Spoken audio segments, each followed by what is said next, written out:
امریکہ نے ایران کے مختلف مقامات پر ایک اور فضائی حملوں کی لہر شروع کر دی ہے۔ یہ حملے اس وقت کیے گئے جب امریکی صدر ڈونلڈ ٹرمپ نے ایران پر الزام لگایا کہ وہ کسی معاہدے تک پہنچنے کے لیے ضرورت سے زیادہ وقت لے رہا ہے۔ امریکی سینٹرل کمانڈ سینٹ کوم کے مطابق یہ کارروائی ایران کی مسلسل اور بلا جواز جارحیت کے جواب میں کی گئی۔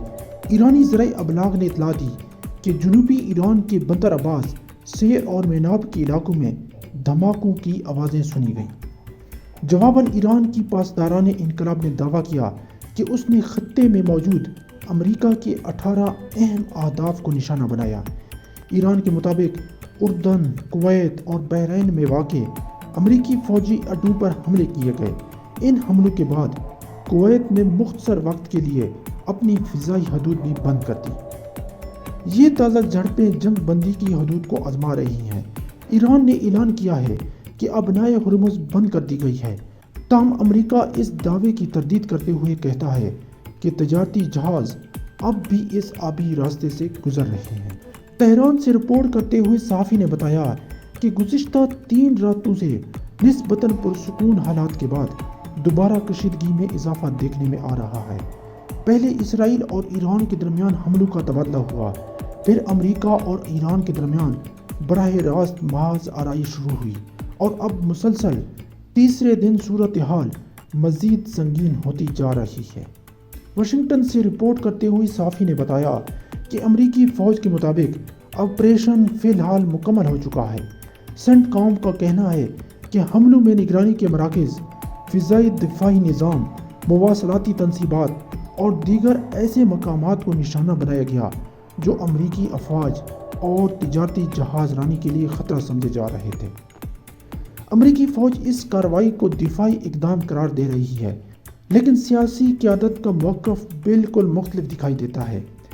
ٹرمپ نے ان حملوں کو شدید اور فیصلہ کن قرار دیتے ہوئے کہا کہ اگر ایران مذاکرات کی میز پر نہ آیا تو مزید حملے کیے جائیں گے۔ دوسری جانب ایران نے ابنائے ہرمز کے حوالے سے انتہائی سخت موقف اختیار کیا ہے۔ پاسداران انقلاب کے مطابق یہ اہم آبی گزرگاہ اب مکمل طور پر بند کر دی گئی ہے۔ ایرانی حکام نے خبردار کیا ہے کہ جو بھی جہاز یا بحری جہاز اس علاقے کی طرف بڑھنے کی کوشش کرے گا اسے دشمن کے ساتھ تعاون سمجھا جائے گا اور اس کے نتائج بھگتنا ہوں گے۔ تاہم امریکی سینٹرل کمانڈ اس دعوے کو مسترد کرتی ہے اور کہتی ہے کہ ابنائے ہرمز مکمل طور پر بند نہیں ہوئی۔